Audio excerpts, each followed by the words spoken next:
If it feels flat or draining, it doesn't mean you've lost your magic. It might just mean your creativity is craving a little bit more attention today.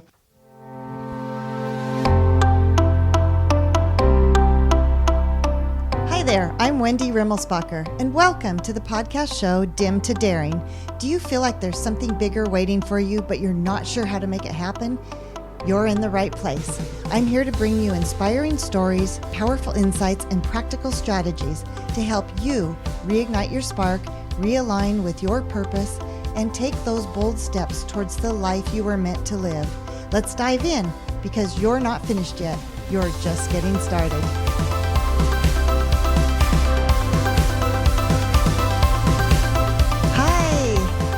Welcome back to Dim to Daring. I'm your host, Wendy Rimmelsbacher, and if you've been feeling a little stuck, a little uninspired, maybe even wondering if there's more to life than your current routine, you're in the right place.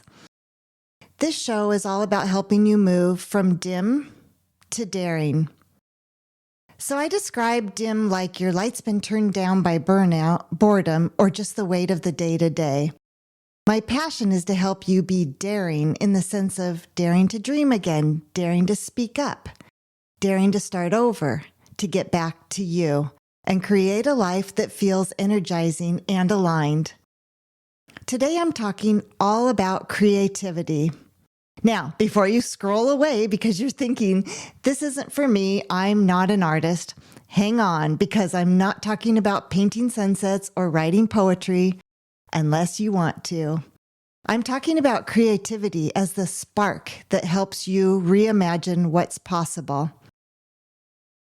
Because if you're craving something new, a shift, a next chapter, a hobby, or a side gig, you're searching to find a glimpse of yourself again. Creativity is what will get you there, along with some other things, but today I want to highlight the role creativity plays in your expansion. It's not about talent. Creativity is all about letting in new thoughts, new energy, and fresh perspectives. Even if you don't know what your next step is, creativity helps you see that something is next. Let me start with a little aha moment of mine. I was meeting with a girlfriend downtown for coffee. We were catching up and laughing like girlfriends do. And she was telling me all about her creative changes happening in her home remodel.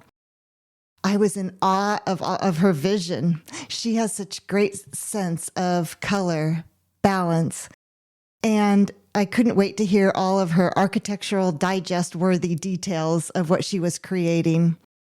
And out of nowhere, I heard myself say, "I'm just not creative." This was meant to stay in my head, but it went rogue and popped out. That old loop of mine reared up.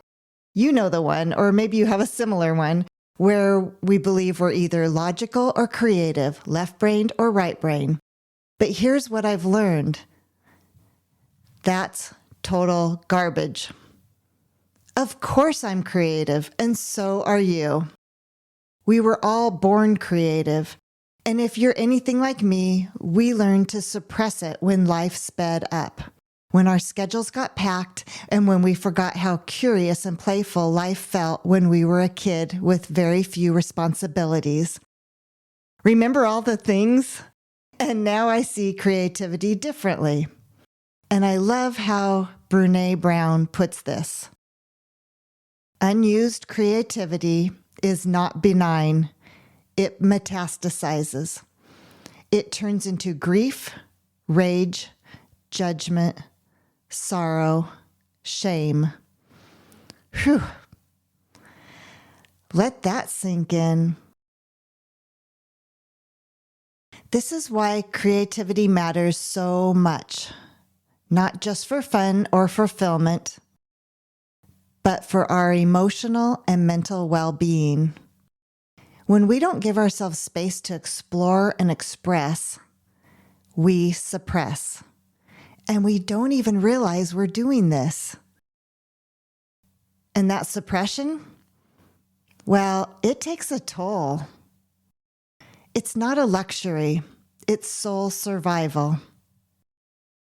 It's how we reconnect with who we are underneath all the roles, routines, and responsibilities.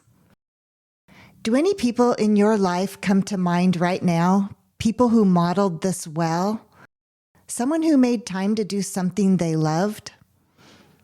Not that I have to go back this far, but today I'm remembering one woman who modeled this beautifully.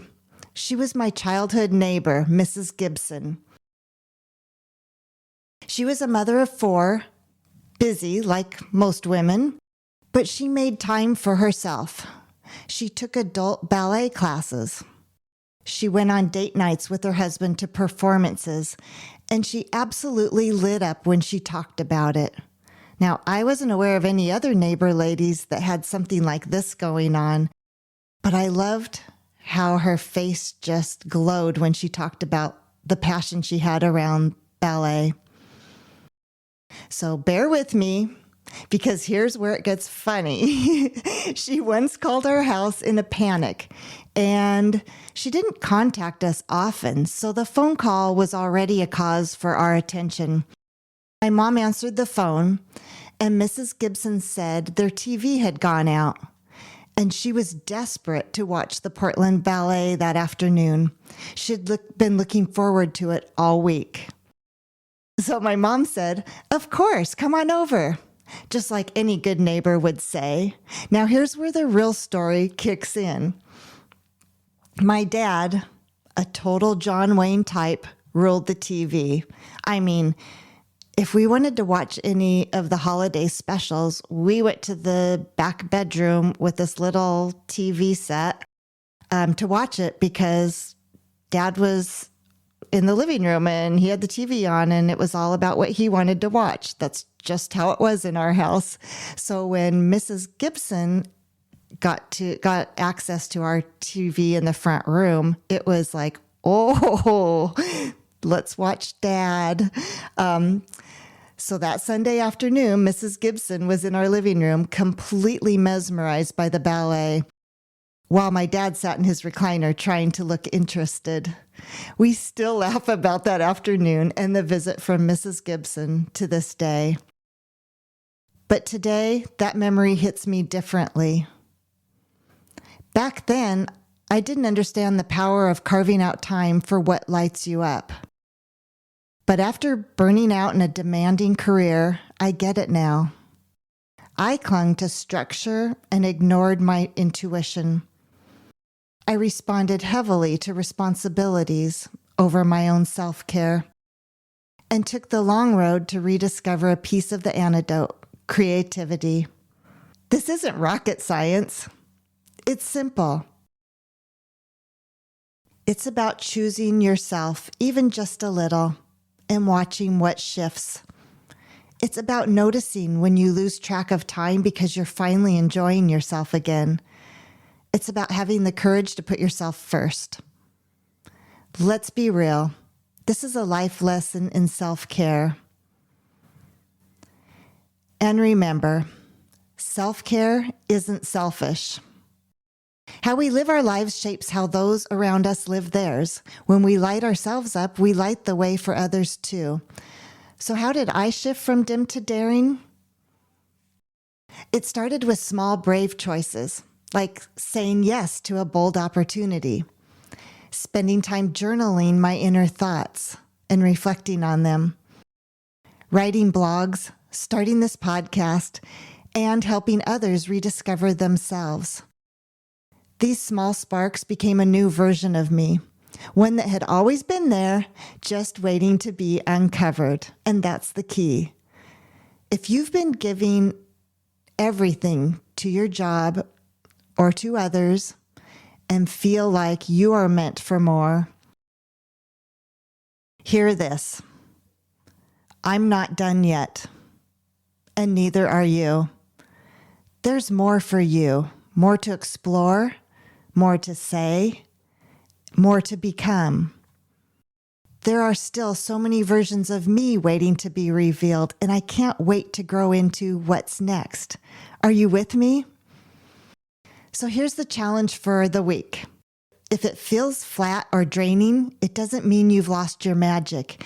It might just mean your creativity is craving a little bit more attention today. Pay attention to your inner feelings. You don't have to quit your job or move across the country. Sometimes it starts with simply saying yes to a creative nudge. So here are some ideas for you, something to just try out. I would say that trying a new recipe would be a great place to start. Maybe it's a whole new recipe, or maybe it's modifying one of your favorites, but adding a new twist to it, like some dried apricots or some slivered almonds or cilantro or basil. Try something new and it'll just awaken your senses. Another idea is to dance to your favorite tunes. Come on now, we know you have 5 to 10 of your top favorite songs ever. Play those loud and let yourself be free to dance to it and enjoy the moment. You could write a letter to your future self, or your future self could write a thank you letter to the present self. Those are super fun because if you do it from your future self to your current self, your future person is saying thank you for taking bold steps so that you could live the life you're living today. It's very empowering. That could be a very fun exercise for you today. Another idea is to sketch your dream day with some colorful markers and then start planning to make that day happen. You could take a class just because it sounds like fun. Okay, here's one. Here's a big one. Rearrange your furniture. Or another idea is to plant something. Well, because it's spring, it's time to plant and watch things grow. It would be a great symbol to you to keep growing too as your plant grows. And one more idea is to try a bold outfit.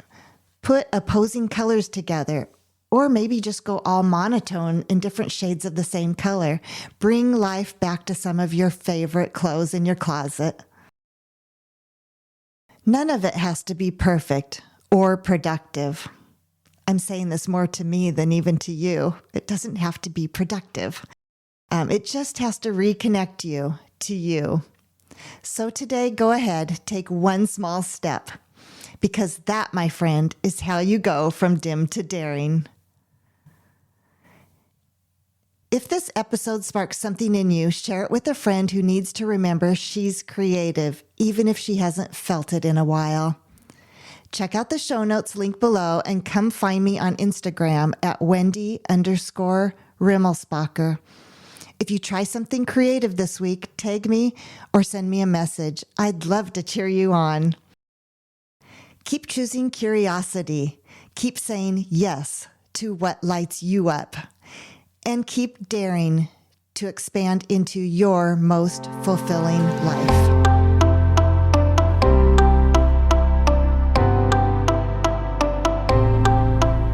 Thank you so much for joining me today on Dim to Daring. If this episode resonated with you, I'd love it if you subscribed, shared it with a friend, or left a review. It helps more women just like you discover the show. Remember, you're not finished yet, you're just getting started. Until next time, keep daring to grow and shine.